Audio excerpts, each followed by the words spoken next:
Imagine being locked inside a life-sized bronze statue. Imagine hearing the door slam shut behind you.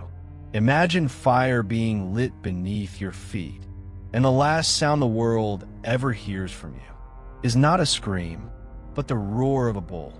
There are stories in history so horrifying, so grotesquely brilliant, so deeply inhuman, that even the cruelest tyrants were shocked by them.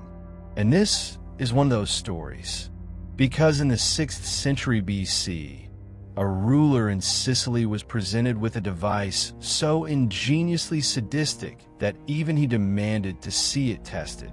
And he did, by throwing its inventor inside. This is the story of the Brazen Bull, and the ancient execution methods so brutal, so creative, and so twisted, you won't believe humans ever invented them. Travel back with me to the ancient world, a world without modern morality, without human rights, without the idea of humane punishment. Greece, Persia, Rome, Egypt. These civilizations built temples, philosophy, mathematics, and art, but they also engineered methods of suffering that weaponized fear itself. Execution wasn't just death. It was a message, a warning, a spectacle. And in ancient Greece, long before democracy reached its golden age, one name stood out among the shadows. Phalaris, the tyrant of Acragas, a man who ruled through terror, a man whose cruelty was legendary, a man who was about to be offered a machine that turned human agony into music. Meet Perillos of Athens, a sculptor, an engineer, and, according to legend, one of the darkest minds the ancient world ever produced.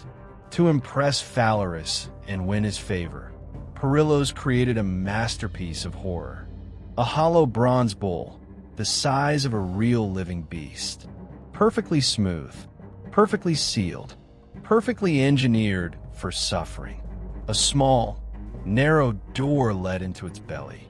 Inside were tubes and pipes designed like a flute, not to make music, but to turn human screams into the roaring bellow of a bull.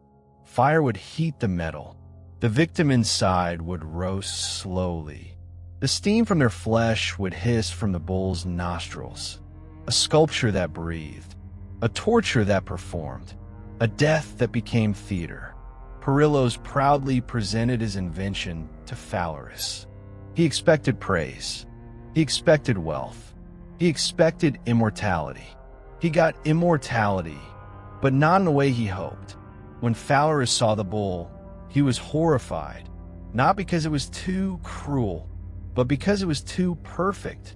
According to ancient writers, Phalaris whispered, "This device speaks of a mind unfit to live."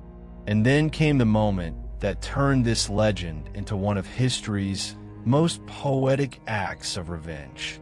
Phalaris ordered Perillos to climb inside.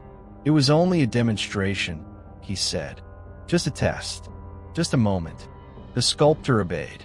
The door shut behind him, and the fire was lit. Perillos screamed, but outside, the court heard only the bellowing roar of a bronze bull coming to life. The inventor had become the first victim of his own creation.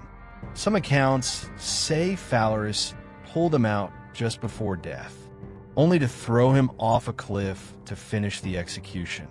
Others say he roasted completely inside his monstrous invention. But the story doesn't end there, because according to legend, years later, when Phalaris was overthrown, he too was executed inside the very bull he once used to terrify his enemies.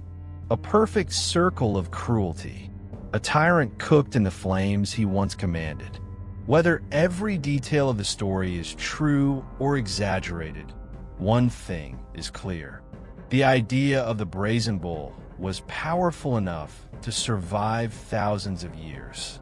It became a symbol, not just of torture, but of how creative human cruelty can be.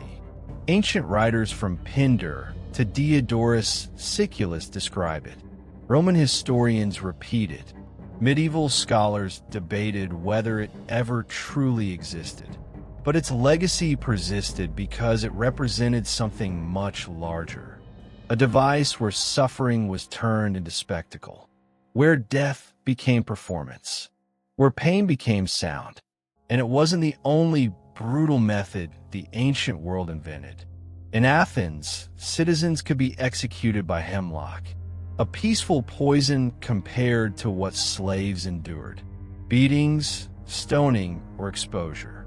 In Sparta, infants judged too weak were abandoned on the mountainside.